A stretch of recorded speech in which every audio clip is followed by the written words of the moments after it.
Hi, this is Damien, and this is my extra credit problem. This is a horizontal curve question very similar to RTQ 12, and I switched up some of the numbers. So the prompt is a horizontal curve with a radius of 1,200 feet and an 8-foot lane width is part of a 2-lane highway with TWLTL. A large billboard, 25.5 feet from the center line of the inside lane of the curve. What is the most appropriate speed limit for this segment of highway? So what we're given is the radius at 1,200 feet and our lane widths are 8 feet. And so we have 2 lanes and then one middle left turn lane. And our billboard is 25.5 feet from the center of the inside lane. The first thing we need to do is figure out what our new radius is. So the radius should be from the center of the inside lane instead of the center of the road. And so we know that each lane is 8 feet. So we do 8 over 2 to get a half a lane width, and then another 8 over 2 to get this other half a lane width, so that we can get the distance from, or the radius to the center of the inside lane. This new radius is calculated here at 1,192 feet. This is the radius we will use in calculations. Because we need to know the length of the curve, what we can do is solve for the angle using the middle ordinate.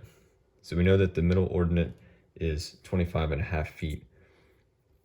Using this equation, we could plug in 25.5 feet, our radius that we found, 1,192, and once we solve it out, we can get that the angle of the curve is 23.5 degrees.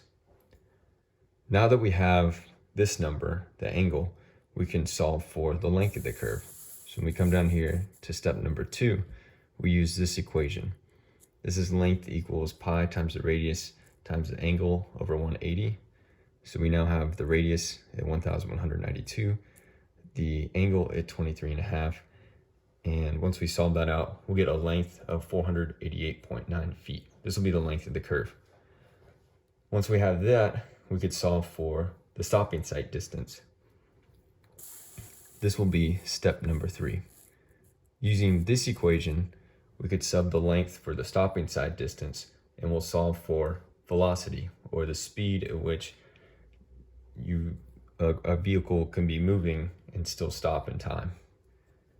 The equation is here.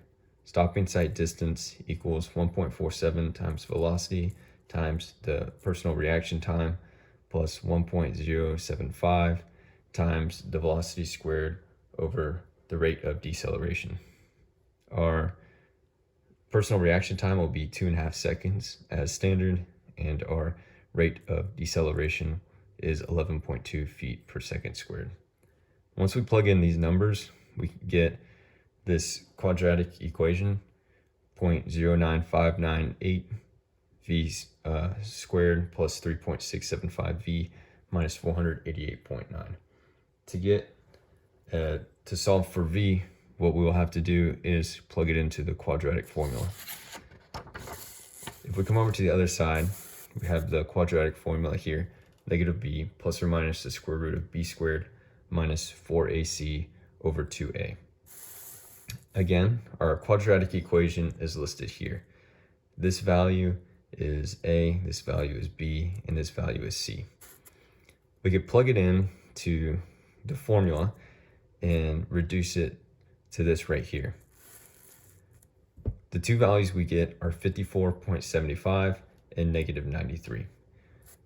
Because negative 93 does not make sense, our value for v will be 54.75 miles per hour. If we go back to the prompt, it asks us, what is the most appropriate speed for this segment of highway?